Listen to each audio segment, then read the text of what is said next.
Bonsoir à toutes et à toutes et bienvenue dans cette nouvelle rencontre, un endroit où aller, où ce soir, nous recevons deux autrices. C'est une nouveauté, outre Frédéric qui est aussi autrice et qui interroge, mais ce soir nous avons la joie d'en avoir deux. Tout d'abord, c'est Dominique Von Cotem. Bonsoir Dominique. Bonsoir Nathalie, bonsoir tout le monde. Je vous reçois pour votre livre, parce que c'est vous qui allez être sur le grill ce soir, Réparer nos silences aux éditions Genèse, pour vous interroger. Une autrice de romans noirs, une louve, on va l'appeler la louve, c'est Rosalie Lowy. Bonsoir Rosalie. Bonsoir Nathalie. Tout le monde est sage. Ces deux femmes que vous voyez à l'écran sont extrêmement sages là, mais elles écrivent des trucs assez terribles. Donc, vous allez voir. Avant qu'on rentre dans le vif du sujet, donc je vais rappeler à nos amis participants qui peuvent poser des questions à Dominique et aussi à Rosalie. Il n'y a pas de raison qu'on l'épargne. Et je viendrai les poser. Mais ce soir, nous avons des libraires partenaires. Alors, j'ai un petit papier parce qu'ils sont nombreux. Il y a des libraires belges. Donc, on va saluer Patrick Chiméra de la librairie Club à Belle-Île en Liège, Bernard Kikels de la librairie La Traversée à Verviers, je ne sais pas si je prononce bien, et la librairie La Licorne de Didier Peters à Bruxelles. Pour la partie France, on connaît bien la Maison de la Presse, la Touquetoise de Delphine Dosque, qui est de temps en temps animatrice chez nous, donc ça c'est au Touquet. La Bicyclette Bleue, la librairie de Camille Desforges et de son fils, qui se trouve à Paris dans le 19e. Et puis là, on part un peu dans le nord de la France avec le Dormeur du Val et la libraire Aline Marelli à Chauny, si je ne me trompe pas, et la librairie Alphabet, Laurence Blancpain à Saint-Omer. Voilà, je ne les ai pas oubliés, on les salue, on les remercie d'être partenaires ce soir. Si vous me permettez Dominique, je voudrais vous demander un petit exercice. Je voudrais que vous présentiez votre partenaire de crime, si vous le voulez bien. Avec plaisir. Donc voilà, je vais vous présenter Rosalie Lowy. Rosalie Lowy, c'est vrai que c'est une femme qui a l'air très douce comme ça et très sympathique. Elle l'est d'ailleurs dans la vraie vie, mais une fois qu'elle écrit, ce n'est plus tout à fait la même chose. C'est une autrice de polar. Même si elle a écrit deux romans qui sont qu'on ne peut pas cataloguer dans le genre polar, mais notamment Mes nuits avec Bowie, c'est plus un roman noir, mais voilà, assez soft par rapport à ce qu'elle peut écrire dans ses polars. C'est une femme extraordinaire et nous avons eu la chance de nous rencontrer parce que nous avons publié notre premier roman ensemble et nous avions reçu un prix. Et ça a été vraiment un coup de foudre d'amitié. Depuis, nous sommes devenus inséparables. Donc, c'est un plaisir pour moi ce soir que ce soit elle qui me présente. Nous aussi, on est ravis de la voir. Donc, j'ai montré le dernier roman en date, c'est un roman noir. Je voudrais dire, donc j'en ai parlé tout à l'heure, j'ai appelé la Louve, tout simplement parce que Rosalie fait partie du collectif Les Louves du Polar, qu'on crée entre autres. Alors, je vais citer deux autrices qu'on avait reçues dans les rencontres, Cécile Cabanac et Céline Dangean. Donc, je ne sais pas si Dominique rejoindra la meute, mais en tout cas, voilà. Maintenant, Rosalie, je vais vous laisser aux manettes. Je vous laisse interroger votre ami Dominique. À tout à l'heure, mesdames. À tout à l'heure. Bien, Demi, donc à nous deux. Oui. Pour démarrer, donc déjà un petit préambule, on se connaît depuis toujours. En fait, non, tu l'as dit, on se connaît seulement depuis 6 ans, depuis le prix Femme Actuelle en 2017, mais néanmoins, j'ai l'impression de te connaître depuis mon enfance. On est unis par une amitié terrible, hein, mais aussi par une passion commune, celle de l'écriture. Dire aussi que je suis admirative de ton parcours, hein, que tu tournes toujours vers l'excellence. Comme tu dis à chaque fois, tu mets la barre haute et tu la vises. Et tu y réussis merveilleusement bien. Donc, j'ai quasiment tout lu de toi, tes romans, même celui qui est dans le tiroir, tes nouvelles, tes poèmes. Tu m'as même lu des extraits de ton journal intime. Donc, c'est peu dire. Je suis aussi admirative des thèmes traités, de la difficulté recherchée dans l'écriture, de ton souci de trouver le mot juste, de traquer le gras, d'exacerber l'émotion, d'affûter le style.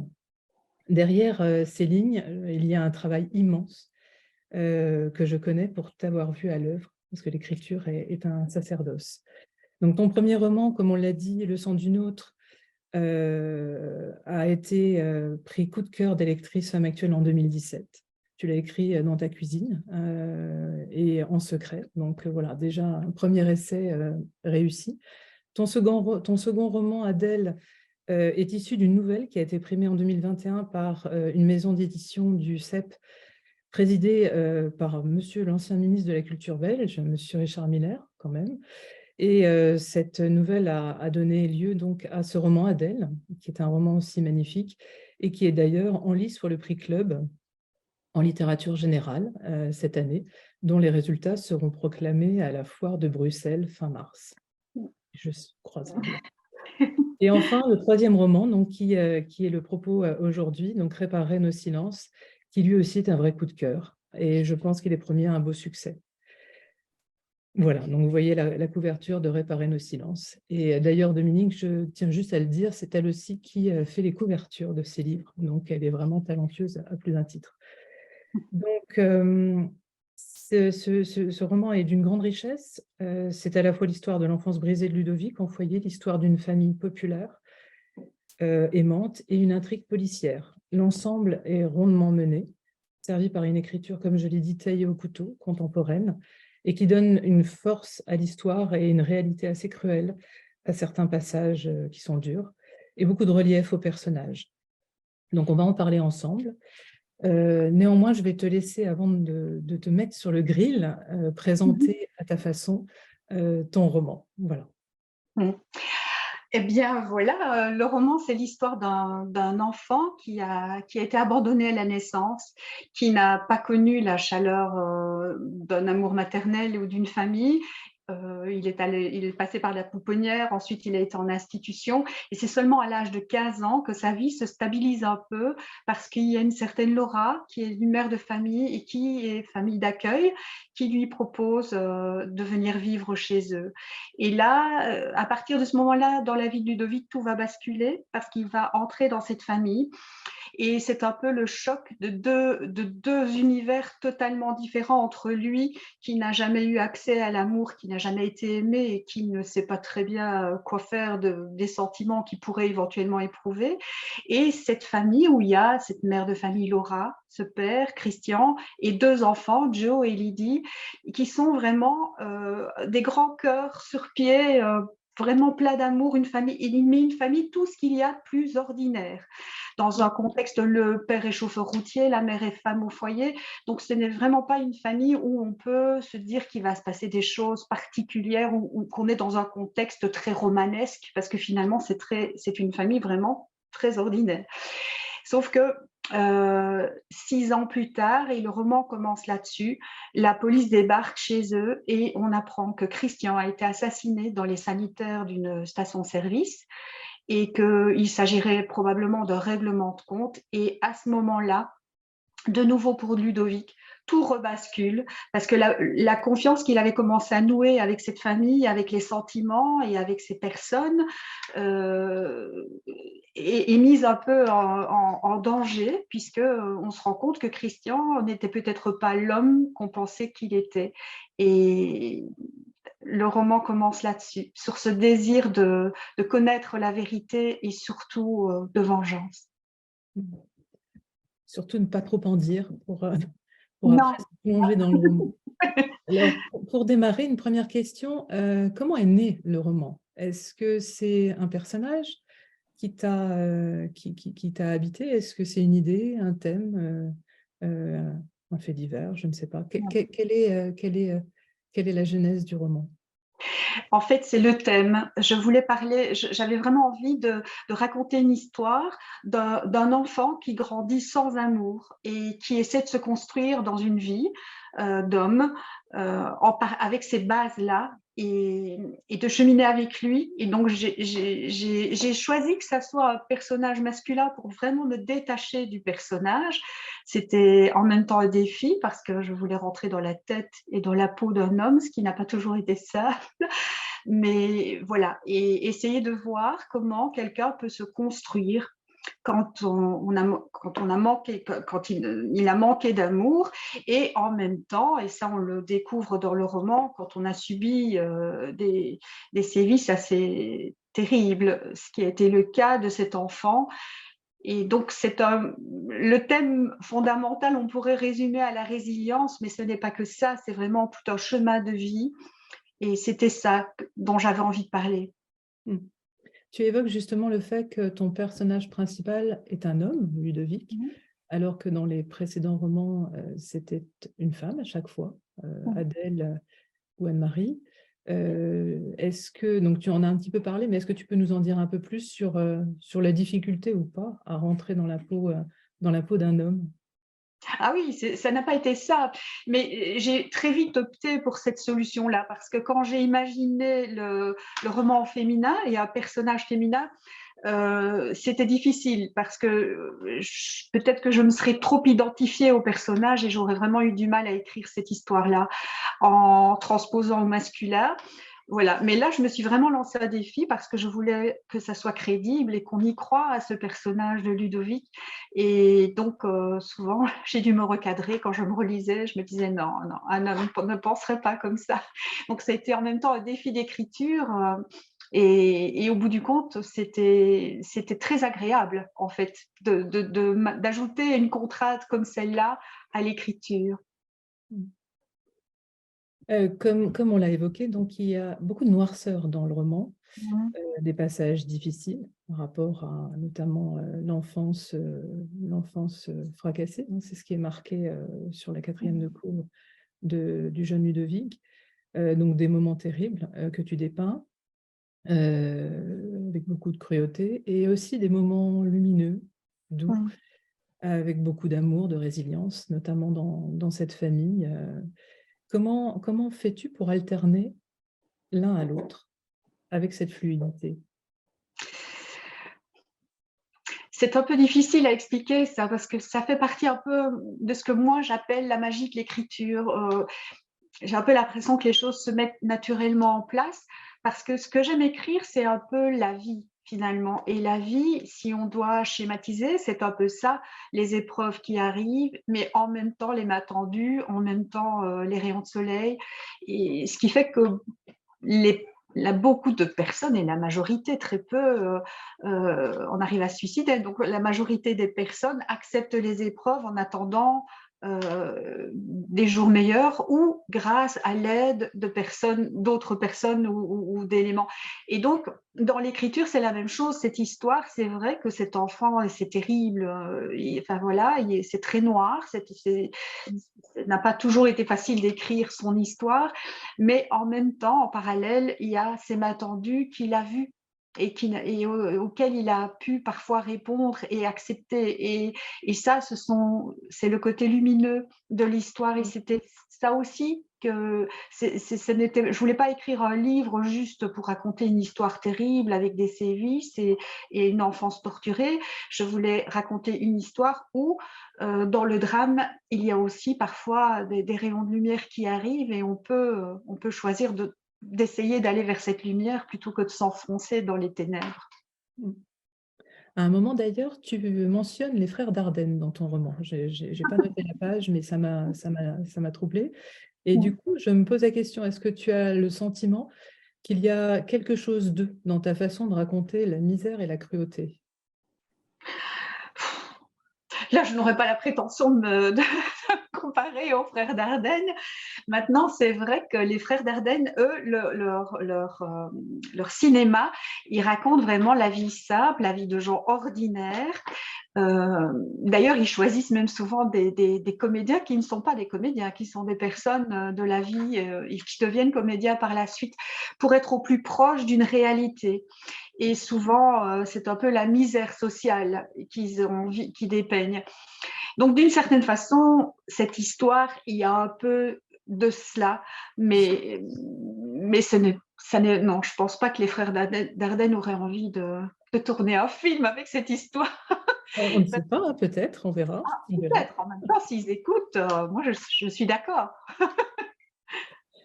Est-ce que tu aurais, tu as, j'imagine, ton roman à côté de toi? Oui, oui, oui. Oui. Est-ce que tu pourrais nous lire un passage? Il y a un passage que je trouve magnifique et qui résume l'arrivée de ce jeune garçon, Ludovic, dans cette famille d'accueil. C'est page 47. Et si tu peux nous le lire, je trouve ce passage assez bouleversant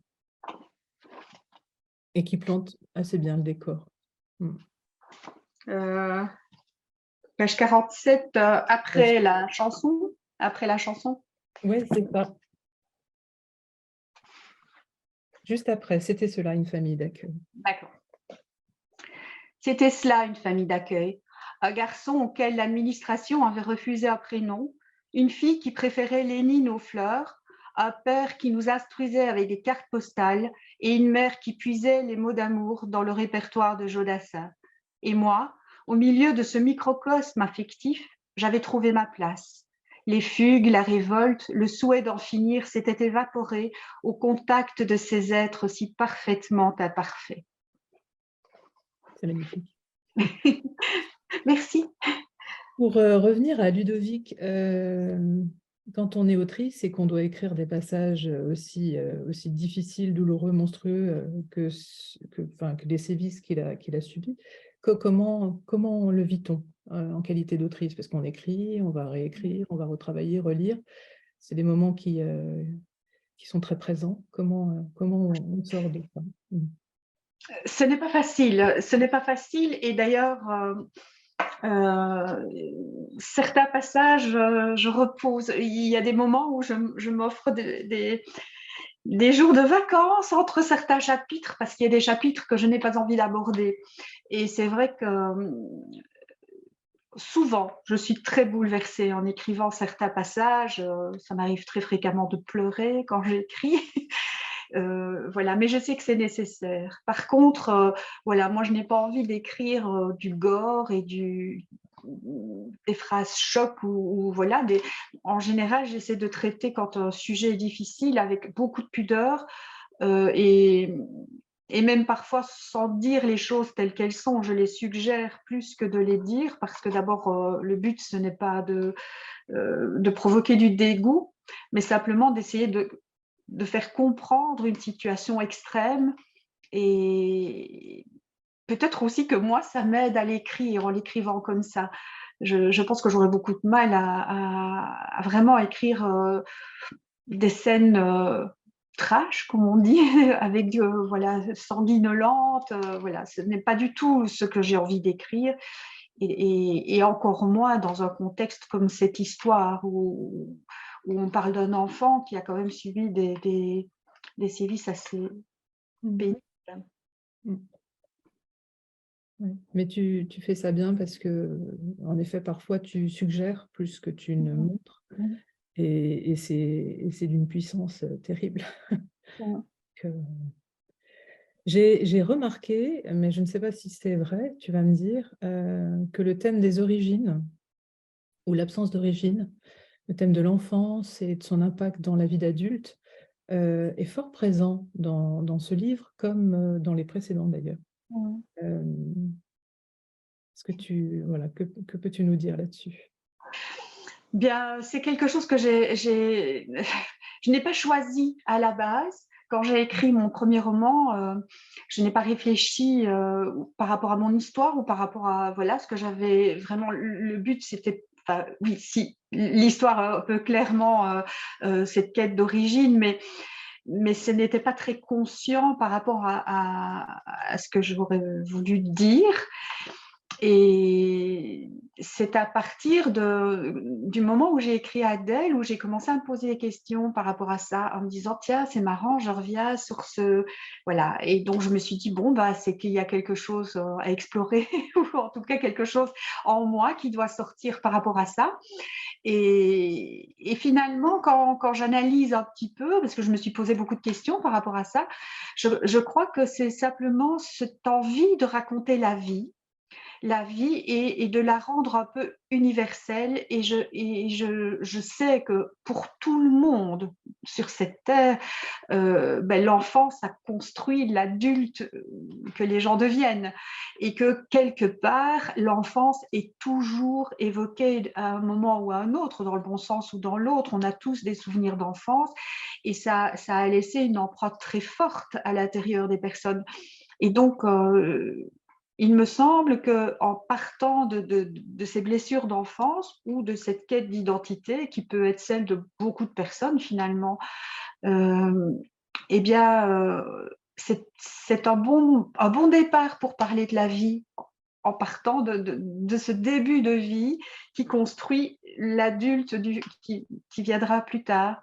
Et voilà. Mais c'est vrai que Voilà, quand j'ai voulu raconter l'histoire de Ludovic, je n'ai pas consciemment pensé ce sera un enfant qui va être en quête d'identité. D'ailleurs, dans le roman, il n'est pas en quête d'identité. Il est juste en train d'essayer de se construire euh, pour ne pas mourir trop vite et aller jusqu'au bout de sa vengeance. Donc on est plus à aucun moment il évoque l'idée d'éventuellement retrouver ses parents biologiques ou voilà. Mais c'est vrai que c'est un enfant qui est l'enfant de personne au départ. Ouais, ouais, ouais. Euh, tu dépeins une galerie de personnages dans ton roman. Pour lequel as-tu le plus d'empathie et lequel a été le plus difficile à incarner sur le papier? Euh, j'ai de l'empathie pour tous. En fait, c'est particulier, mais ça, on le sait quand on écrit. Les personnages, à un moment donné, ils s'incarnent. Et moi, j'ai vraiment l'impression que ces gens-là existent. Et en tout cas, pour moi, ils existent. Ils sont à côté de moi. Je les sens, je les connais. Je pourrais presque dire que j'en sens leur odeur. C'est très particulier, mais c'est comme ça. Et donc, j'ai énormément d'empathie pour tous. Euh, Maintenant, ceux qui sont très difficiles à incarner, parce que j'essaie de garder une espèce d'objectivité dans l'écriture, ce sont bien sûr les monstres, et en l'occurrence ici, Alexis Dupagne et Mademoiselle Muriel, ce sont des personnes voilà, ça n'a pas été simple d'essayer de parler d'eux sans haine, en fait. Voilà. Et simplement pour être en accord avec ce qu'il peut y avoir dans la tête de Ludovic, qui lui, les souvenirs qu'il a d'eux, ce sont des souvenirs qui viennent de l'enfance. Donc, on ne peut pas coller une haine d'adulte sur des souvenirs d'enfance. Et j'ai essayé d'évoquer ces personnages-là, et ça n'a pas été simple, parce que moi-même, je les haïssais. Voilà. Voilà. Il faut dire qu'ici, en France aussi, des couples tortionnaires, on en a eu. On en a eu terrible ici en Belgique avec l'affaire du Trou. En France, il y a eu l'affaire Fourniret. Et c'est vrai que j'ai imaginé ce couple pour dénoncer ces choses-là aussi. Et comme tu disais, c'est vrai que quand on est dans l'écriture, on est habité par les personnages et Ah ça dure des mois, puisque l'écriture d'un livre, c'est des mois, voire des années. Et parfois, ça peut être en effet compliqué de vivre avec. oui. Ils sont dans notre tête, voilà, ils nous habitent jour et nuit, si je puis dire. Donc, c'est compliqué. Mais oui, tu sais, toi aussi, hein, tu connais, et il y a des personnages qui sont certainement pas faciles non plus dans tes romans. Il y a des fois des personnages qui sont pas évidents non plus, et il faut pouvoir en parler justement sans les détester trop, pour leur donner leur vraie identité, parce qu'autrement, c'est une identité qui n'est pas objective et donc elle n'est pas crédible.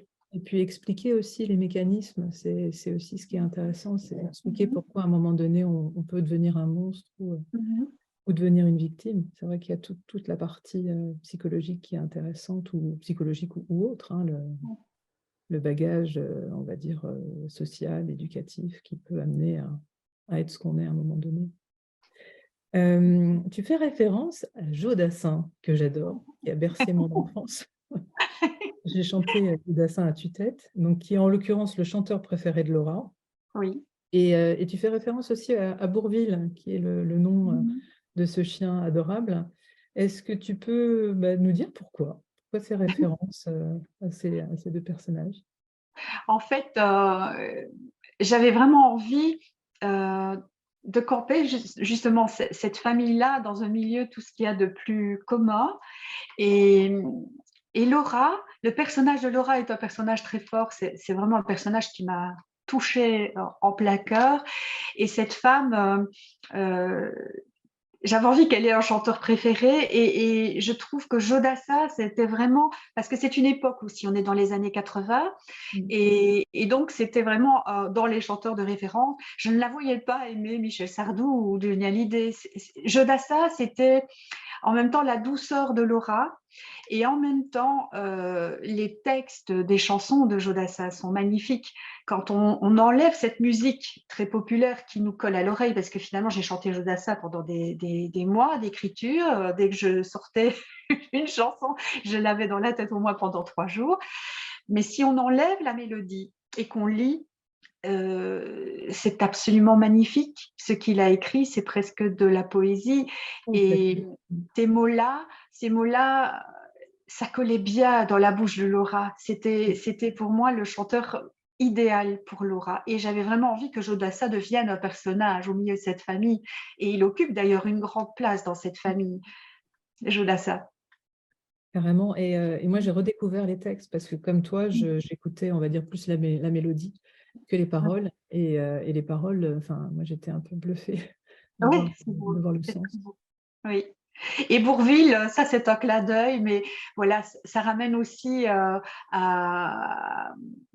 au quotidien de cette famille. Ils ont un chien qui est croisé de chez croisé, mais bon, il a un petit peu plus du cocker que des autres chiens, mais enfin, il ne ressemble pas à grand-chose, il est vraiment comique. Et donc, ils ont décidé de l'appeler Bourvil, voilà, parce que ce chien est marrant et que voilà, Bourvil, c'est la référence du cinéma de Mm. comédie. Mm. Alors, dans un tout autre registre, donc il y a une intrigue policière dans le roman, et tu évoques le grand banditisme, et tu nous embarques totalement. J'étais un peu scotchée.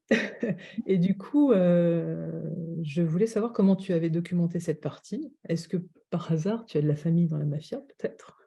Je sais pas. Tu cites notamment le commissaire Michel Bosseloir en fin de roman. Mhm. Est-ce que c'est lui qui t'a aidé à donner Alors, du réel à tout ça?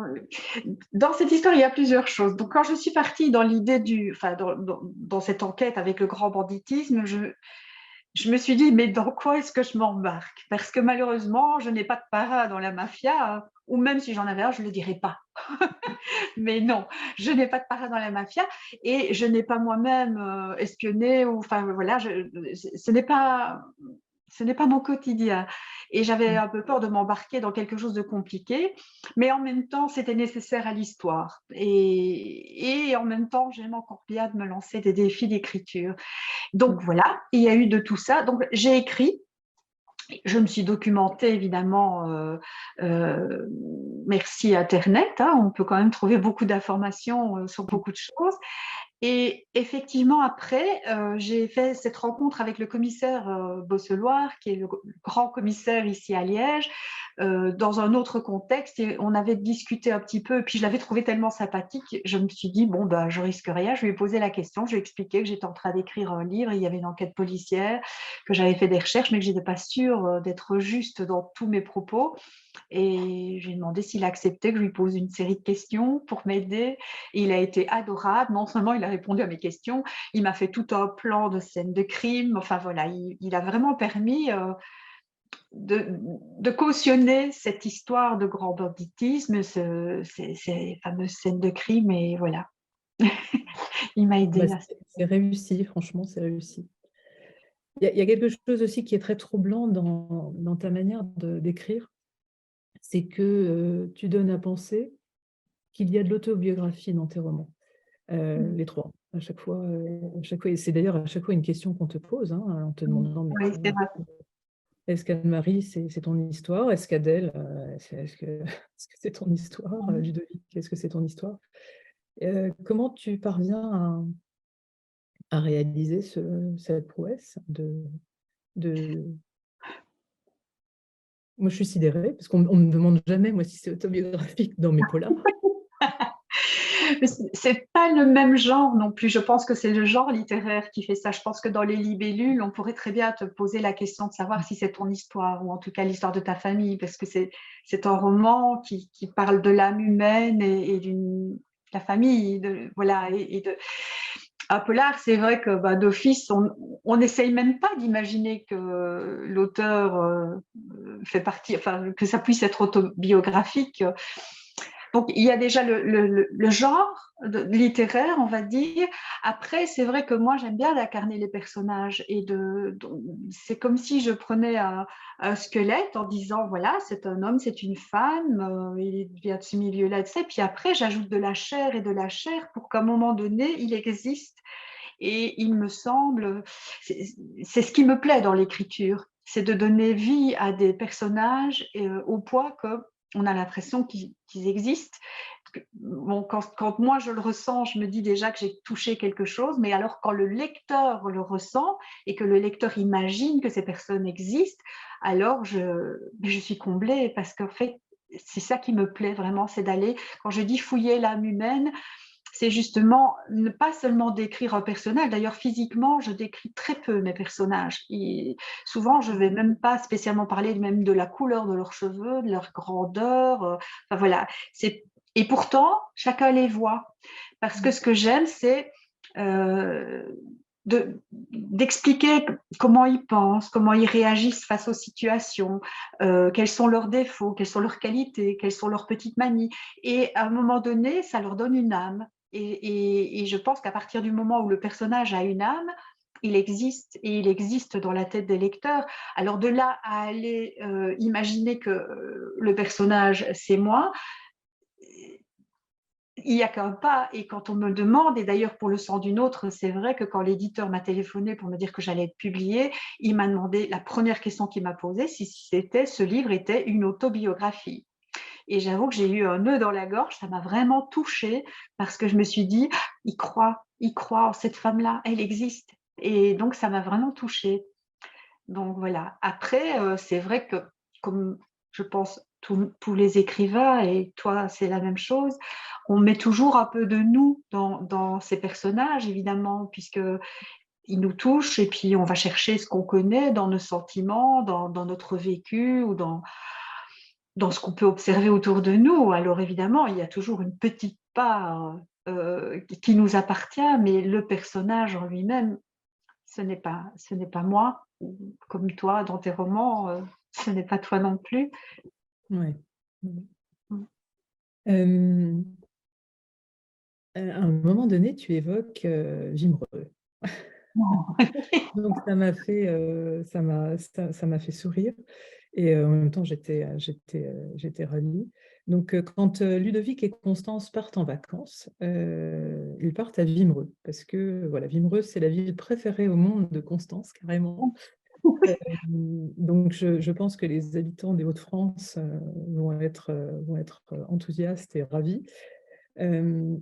Pourquoi Vimereux? Et question après subsidiaire, comment tu choisis les lieux les lieux principaux, on va dire, de tes romans, comme Saint-Alain, par exemple? Voilà.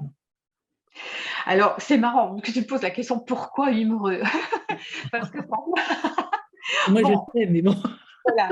Maintenant, tout le monde le sait, ceux qui ne le savaient pas, mais je pense que tous ceux qui nous connaissent le savent, on s'aime très fort et que voilà, notre amitié, elle est hyper solide. Maintenant, ceux qui ne le savaient pas, je vous l'apprends, on s'aime très fort. Et donc, Vimereux, c'est devenu ma plus belle ville au monde. Et c'est vrai que je viens quand même souvent, sauf quand il y a eu la pandémie, ou sinon en général au moins une fois tous les mois ou tous les 2 mois, je viens à Vimereux. Et donc, oui, ça, c'était le clin d'œil à notre amitié. Et puisque Pour ceux qui ne le sauraient pas, j'habite Vimereux, ah oui, c'est vrai, j'oublie. sur la côte d'Opale. Voilà. J'ai l'impression que tout le monde te connaît. Voilà. Donc voilà, Rosalie habite à Vimereux et sur la côte d'Opale. Et donc voilà, c'est pour ça que Vimereux. Après, Saint-Adela, les lieux, c'est vrai que les lieux ne sont pas toujours le moteur de mon écriture, mais par contre, voilà, il y a une raison ici, Saint-Adela, parce que Saint-Adela, c'est le village où je suis née. Et voilà, je suis revenue dans une maison de mon enfance pour situer cette histoire, parce que c'est un endroit que je connais, parce que je trouvais que ça se mettait bien, parce que j'aime bien parler de ma région et des lieux que j'aime bien. Autant Le sang d'une autre, c'était la même chose. C'était ici tout près d'où j'habite, une promenade que j'aime beaucoup faire. J'avais un chien à l'époque et j'allais toujours à cet endroit-là. Et j'avais eu envie de situer l'histoire à cet endroit-là. Tu vois, tu reviens à l'enfance. Je reviens à l'enfance, voilà, on en revient à ce que je disais, on en revient toujours à l'enfance en fait. Ouais, c'est tout à fait normal. Ouais. Est-ce que tu peux nous parler du travail d'écriture? Est-ce que ton écriture que j'ai vue évoluer sur tous tes ouvrages, comme je l'ai déjà dit, enfin, en début, elle est vraiment affûtée, elle est ciselée, tu travailles les mots, tu enlèves le gras, tu choisis les mots, tu traques les répétitions, voilà, tu as vraiment une patte et une plume. Est-ce que tu peux nous parler de ce que représente le travail d'écriture pour toi? Alors ça, c'est là pour le coup, le mot travail est juste parce que autant l'écriture, c'est une respiration, c'est un bonheur, coucher sur le papier, les mots comme ils viennent, les histoires, ça c'est après, le travail d'écriture, c'est-à-dire se relire et un texte soit lisible pour un lecteur, parce que finalement se relire soi-même, c'est pas grave, on ne fait pas peut-être toujours, on ne trébuche pas toujours sur une répétition ou sur le mot qui n'est pas tout à fait juste, parce qu'on a dans sa tête, on sait ce qu'on veut dire. Le lecteur n'est pas dans notre tête, et lui, donc, il doit, avec un seul mot, comprendre ce qu'on a voulu dire. Et ça, c'est un véritable travail. Je sais qu'une fois, j'ai entendu parler Marie-Hélène Lafont, qui est une autrice que j'aime beaucoup. Et d'ailleurs, elle a écrit un livre qui s'appelle Chantier, parce qu'elle considère que le travail d'écriture, c'est un chantier. Et c'est vrai qu'elle a raison. On a tous les matériaux, on a tout ce qu'il faut, mais alors après, il faut faire tenir tout ça. Et ça, c'est un vrai boulot. En plus, j'ai des tocs. Et ça, ben voilà, ceux qui me connaissent le savent, hein, les auteurs qui me connaissent. Et donc, par moments, c'est presque douloureux. Je dois parfois faire des pauses parce que les mots m'obsèdent. Et, et je peux passer parfois une demi-journée pour écrire ça, réécrire chaque phrase parce que ça ne va pas, c'est pas le bon mot, parce que tous les mots riment ensemble et c'est pas beau. Et je lis et puis je lis à voix haute. Et quand je lis à voix haute, il y a des moments où ça m'écorche l'oreille. Donc si même le mot est juste, mais à l'audition ça ne me va pas, donc il faut trouver un autre. C'est vraiment un gros travail. Mais quand c'est fini, je suis fière de moi. Alors après, je ne veux pas relire parce qu'on n'est jamais à l'abri d'une répétition ou de finalement, c'était peut-être pas tout à fait le bon mot. Mais bon, voilà, à un moment donné, on lâche prise. Après, c'est sûr qu'à un moment donné, il faut lâcher le livre parce que même si Oui. là, tu le relisais là maintenant, je pense que tu serais, voilà, tu aurais des envies de changer ou d'ajuster certaines phrases. Que c'est infini, ça reste infini. Oui. Ce roman a été écrit dans des conditions terribles, celles des inondations en Belgique. Alors, je sais que tu n'aimes pas en parler, donc on ne parlera pas forcément du sujet, mais néanmoins, je tenais quand même à le signaler parce que c'est une prouesse et c'est tout à ton honneur d'avoir produit un roman de cette qualité. Surtout quand on sait, on vient d'en parler juste précédemment, que l'écriture en soi, c'est déjà un travail difficile, avec de joie, de doute, de remise en cause. Donc quand en plus, autour de soi, voilà, tout vacille, c'est difficile. Donc dans une émission de télé belge, tu disais, sous couverture, là, qui est passée récemment, tu disais que la vie met des choses très dures sur la route, comme des bonheurs, et qu'il faut tenir le cap et l'espoir. Est-ce que pour toi, ce roman a été en quelque sorte salvateur? Ah oui, ah oui, vraiment. Et toi aussi, voilà, parce que tu n'aimeras peut-être pas non plus que je le dise, mais finalement, ce roman, il existe aussi grâce à toi, parce que c'est vrai que c'était très, très compliqué, que je me suis retrouvée dans une situation, donc voilà, c'était les inondations. J'ai eu 2 mètres d'eau dans ma maison, donc j'avais plus de maison. Et, et que je suis revenue habiter après un mois dedans parce que j'ai des chats, que je voulais pas les abandonner. Et donc voilà, et donc c'était sans chauffage, sans eau chaude, sans cuisine. sans internet, enfin sans rien, quoi, enfin, et avec tout arraché, les travaux, enfin bon, bref. Et c'est vrai que ça a été vraiment très, très, très, très compliqué. Et que j'avais commencé l'écriture du roman, et puis bon, bah, forcément, les premiers moments, je n'aurais pas pu écrire. Et après, bah, c'est toi qui m'as dit accroche-toi, prends ton livre, écris, tu verras, ça va aller. Et c'est vrai que tu m'as vraiment coachée finalement. Et tant mieux, parce que c'est vrai que j'ai repris l'écriture pour essayer de décadrer de tout ça. Et finalement, oui, ça m'a vraiment permis de traverser ça avec ce grand bonheur d'écriture en parallèle à cette tragédie qui m'est tombée dessus. Donc, c'était et toi. Donc, j'ai dit, voilà. Et si je mets sur la balance, vous étiez plus lourde que toi et l'écriture, que mon malheur. Vous avez gagné. Et le livre existe. Et puis, je suis là ce soir, donc c'est merveilleux finalement. C'est chouette. Oui. Ce même journaliste dit que tu es arrivé par hasard à l'écriture. Alors là, je n'étais pas d'accord avec lui, donc je tenais à donner mon avis ce soir. Moi, je dis plutôt que tu es prédestiné à l'écriture, parce qu'en fait, tu as une âme d'artiste et tu as finalement toujours été attiré par les arts. Quand on regarde ton parcours, donc déjà, tu as été fleuriste pendant le plus grand de ta carrière. Et à côté de ça, donc fleuriste de talent, parce que tu as fait, voilà, t'as fleuri même la couronne, hein.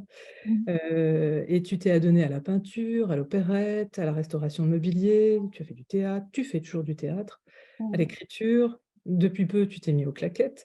Donc, donc quelque part, tu étais pour moi prédestiné à l'écriture. Alors, qui a raison? Est-ce que c'est lui ou c'est moi? C'est toi. C'est toi. Pardon Thierry Belfroid si vous écoutez. C'est Mon Rosalie qui Dieu. a raison. Mais oui, c'est vrai, l'écriture, en fait, moi j'avais ça en moi depuis toujours parce que j'ai retrouvé, c'est ça que je t'avais lu d'ailleurs un jour à la maison, un petit carnet où j'écrivais des poèmes. J'avais 7 ans, donc l'écriture était à peine acquise et j'écrivais, et 7, 8, 9 ans, et j'écrivais des petits poèmes sur mes chats et des choses comme ça.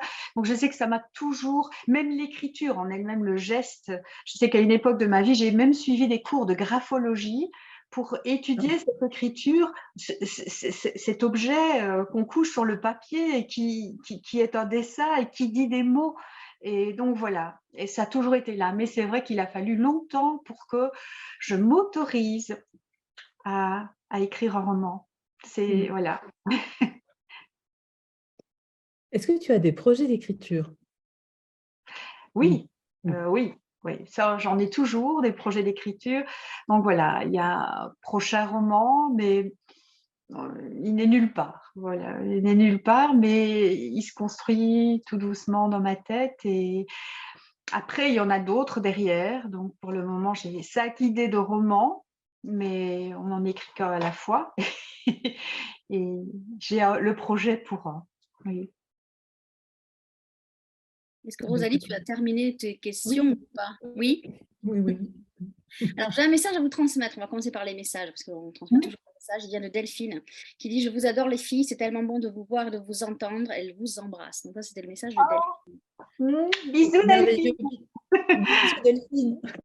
Je vais surfer sur le premier métier de Dominique, et puisque vous avez été fleuriste, moi j'aimerais bien savoir quelle serait la fleur que correspondrait à Ludovic et quelle fleur correspondrait à Laura. Oh là! Alors, Ludovic, ça serait une fleur sauvage.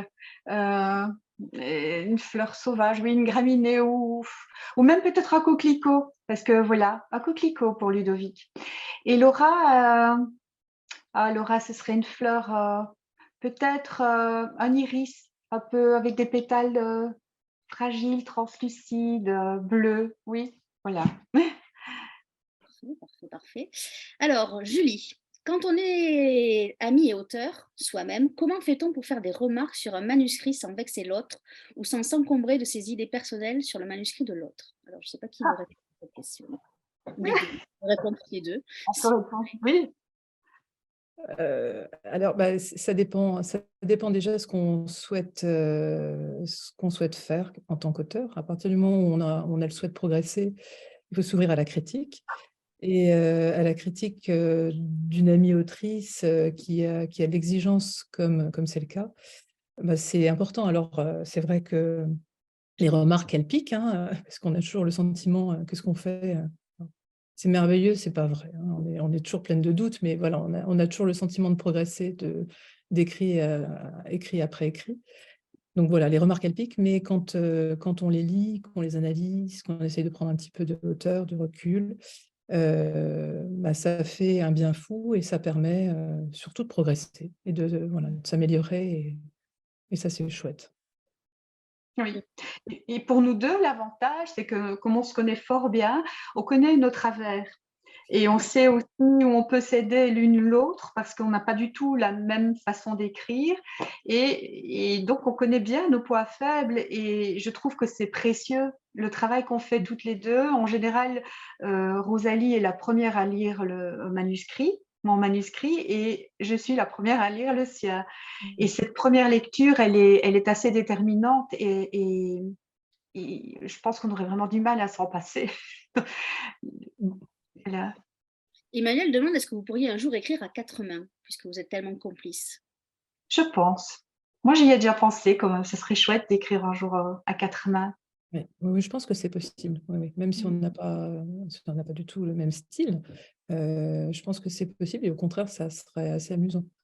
Mhm. Ouais, c'est une idée. D'une certaine façon, on l'a déjà fait. On a écrit deux livres jeunesse. Euh, voilà. Mais c'était chaque fois une histoire différente. Là, on écrira un roman, mais moi, je pense que ce serait une chouette aventure, ça. Alors justement, Carole demande, vous écrivez pour la jeunesse, comment passe-t-on du roman noir à la jeunesse? Est-ce que c'est une respiration parce que ce que vous écrivez pour les adultes est terrible et que vous avez besoin de cette soupape ou pas du tout? Mais comment on passe justement du roman noir à la jeunesse? Moi, ça s'est fait naturellement. En fait, j'écris oui, parce que j'écris pas mal de nouvelles et donc je pense que je peux écrire à peu près tout. Et la jeunesse, c'est aussi un défi d'écriture parce qu'il faut pouvoir trouver les mots justes pour que le jeune lecteur comprenne ce qu'on veut lui dire. Sans entrer dans un vocabulaire compliqué ou des phrases alambiquées. Et c'est un chouette exercice. Et franchement, je n'ai pas eu de difficultés, en tout cas. Je pense que Rosalie non plus, je ne sais pas, Rosalie. Alors moi, j'aime bien écrire des choses assez différentes, même si à force, je m'inscris un peu plus dans le polar ou dans le thriller. Mais j'aime bien toucher à tout. Donc je suis toujours partante pour voilà, des nouveaux styles, des nouveaux projets. Et après, la jeunesse, alors ça dépend quelle jeunesse. Après, si j'étais sur des niveaux très, très jeunes, c'est peut-être un peu plus difficile, plus compliqué. Mais ça m'intéresse parce que ça a été vraiment un déclencheur pour moi au niveau de la lecture. Moi, j'ai adoré des collections style le Club des 5, enfin voilà, toutes ces collections-là. Et donc, pouvoir à mon tour écrire et donner quelque part envie à des jeunes de lire, je trouve ça assez merveilleux. Donc, c'est aussi ça qui m'intéresse. Et puis, pouvoir voilà, réinvestir une tête de gamin de 11 ans ou plus jeune, là, dans ce qu'on a fait ensemble avec Denis, c'était pour des plus jeunes, là, de 6-7 ans. Donc, mais c'est chouette, c'est des défis et c'est comme les nouvelles, hein, les nouvelles, c'est aussi quelque chose. J'aurais dû démarrer par des nouvelles. Maintenant, c'est vrai que c'est toujours le conseil que je donne maintenant quand on me demande par rapport à l'écriture. J'ai voulu tout de suite m'attaquer à des romans et c'était compliqué. Et donc, c'est Demi et d'autres amis auteurs qui nous ont amenés aux nouvelles et maintenant, j'aime beaucoup ça. C'est très technique et en même temps, c'est passionnant parce qu'on peut, en quelques pages, embarquer le lecteur dans une histoire et de n'importe quel genre d'ailleurs, donc c'est vraiment chouette.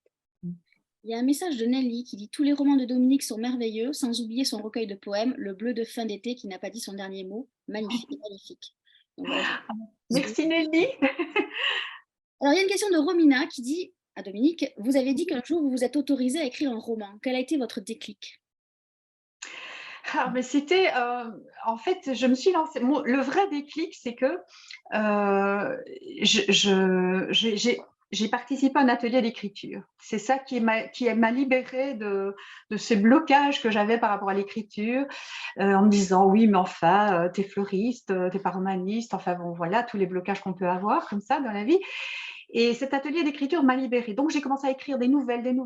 J'écrivais des textes, de la poésie. Enfin, je me suis vraiment, il y avait une espèce d'encombrement en moi qui a dû sortir.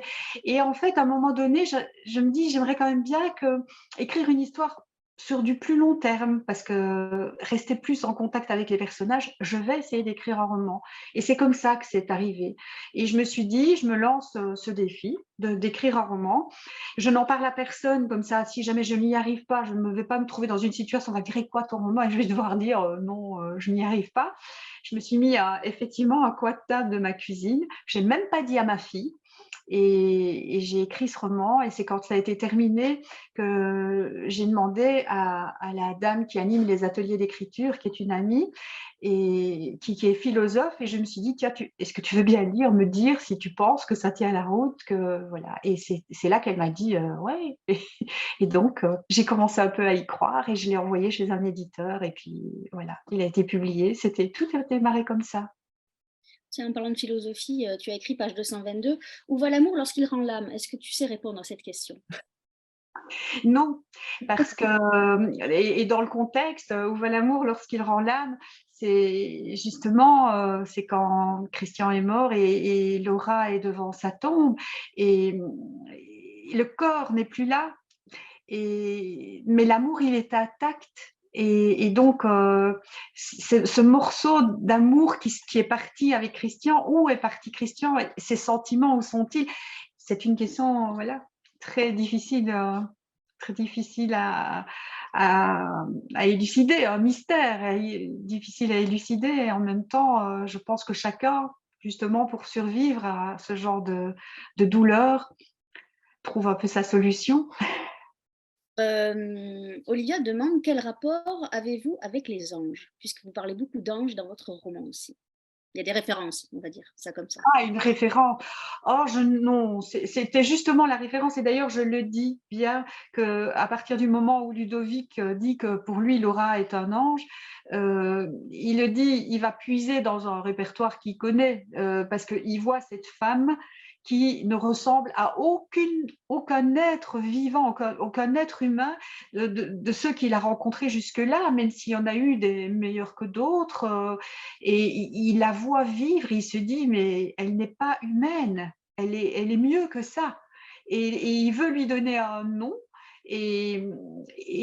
Bon, bah voilà, c'est le mot qui lui vient, ange, parce qu'on sait qu'un ange, ça veut dire ce que ça veut dire, et il l'appelle comme ça. Ça n'est pas vraiment une référence angélique. Alors, encore un autre message, beaucoup de messages, un message personnel. Miss Chadanel, c'est elle qui fait le message. Merci à Rosalie et Domi pour cette émission très inspirante. Bisous à toutes les deux. Voilà, bisous, Miss Chadanel. Romina, une autre question. Est-ce que quelqu'un modifie vos textes entre le moment où vous avez terminé d'écrire votre roman et le moment où il est édité? Je vous laisse répondre. Oui, de toute façon, il y a une modification, parce que à partir du moment où il est terminé, on l'a fait relire, on a retravaillé, bon, voilà. Après, j'envoie le texte chez l'éditeur. Et donc, oui, l'éditeur ne réécrit pas, bien sûr, le texte, mais il suggère des modifications. Et c'est vrai que le roman peut être remanié après, sous les conseils d'un éditeur qui, lui, a un regard, enfin en tout cas pour mon cas, un regard très acéré sur le texte, et il permet de l'apporter à son plus haut niveau. Donc, c'est tout le travail d'un éditeur, bien sûr. Je pense que Rosalie, c'est la même chose. Oui, c'est pareil. Et quelque part, c'est même nécessaire que l'éditeur, à un moment donné, mette son œil acéré, et expert en littérature sur l'œuvre, et puisse nous faire part de son expérience ou de ses conseils et de sa prise de recul. Donc, oui. Donc, que ce soit bien clair pour tout le monde, ce ne sont pas les éditeurs qui remanient les textes, ce sont les auteurs qui remanient leurs textes à la demande des éditeurs. Voilà, c'est ça. Oui. Ah oui, bien sûr. Ah oui, on peut ne pas être d'accord avec les remarques. Ah oui, ça c'est sûr. Il peut y avoir débat. Ah oui, bien sûr. Débat. Dominique, est-ce que tu peux nous faire un conseil de lecture? Parce que je pense que toutes les deux, vous êtes des lectrices. Est-ce que tu veux faire un conseil de lecture? Et Rosalie aussi, tant qu'à faire, puisque vous êtes là toutes les deux. Voilà. Alors, mon conseil de lecture, je vais parler d'un roman qui a vraiment marqué ma vie de lectrice.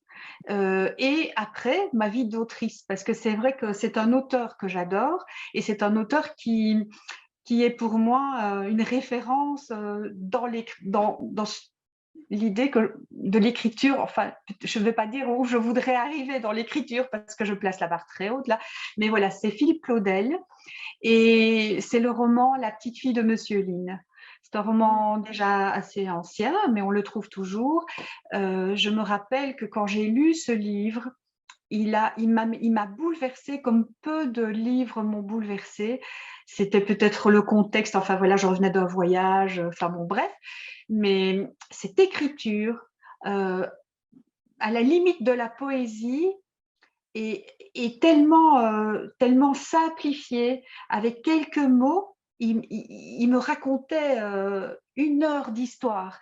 Et ça m'a vraiment touchée en plein cœur. Et l'histoire est très belle. Et d'ailleurs, j'ai même eu la chance, j'étais allée au Festival d'Avignon et ils ont monté une pièce de théâtre. C'était un seul en scène. La comédienne était fabuleuse. Et je me demandais comment c'était possible de le jouer, ce texte. J'ai pleuré toutes les larmes de mon corps, c'était magnifique. Donc, conseil de lecture, La petite fille de Monsieur Lynn de Philippe Claudel. Et Rosalie, le titre de son conseil? Ne tirez pas sur l'oiseau moqueur Harper Lee. de Harper Lee, que j'ai adoré, que j'ai lu il y a déjà pas mal de temps, que j'ai adoré parce que voilà, c'est une histoire bouleversante sur l'enfance, sur l'innocence, sur la justice dans les années 30 aux États-Unis, voilà, où le racisme a encore un fort cours. Et donc j'avais adoré ce livre et j'ai aussi adoré la version illustrée. Alors c'est à l'envers, je ne sais pas comment on fait pour... Non, non, on le voit à l'endroit, on le voit à On l'endroit. voit, ah, très bien. Donc Voilà. voilà, ça c'est ma version et ça c'est la version que j'ai achetée après à mes enfants. C'est un des livres préférés de ma fille d'ailleurs et magnifique, qui permet aussi à ceux qui sont peut-être un petit peu plus éloignés des romans sans images voilà, d'entrer dans le livre. Donc c'est vraiment un très très beau livre. Donc, en tout cas, moi, c'est Réparer nos silences. Et le livre de Rosalie aussi, c'est Mes nuits avec Bowie, hein, c'est ça? Je me C'est trompe ça, pas. ouais. Voilà, aux éditions Les Nouveaux Auteurs. C'est ça? Mm. Je me trompe pas. En tout cas, je vous remercie, mesdames, d'avoir été là avec nous ce soir pour parler donc, de Réparer nos silences. C'était bien d'avoir deux autrices amies, complices à entendre. C'était très agréable. Nous, on va faire une petite pause hivernale, et on se retrouvera donc le 7 mars à 19 h avec Alexandra Kozelik pour L'Archiviste, qui est paru aux éditions Aux Forges de Vulcain. Mesdames, je vous souhaite une belle soirée et puis à bientôt, et je remettrai toutes les références sous le replay de la vidéo sur notre page Facebook. Merci beaucoup.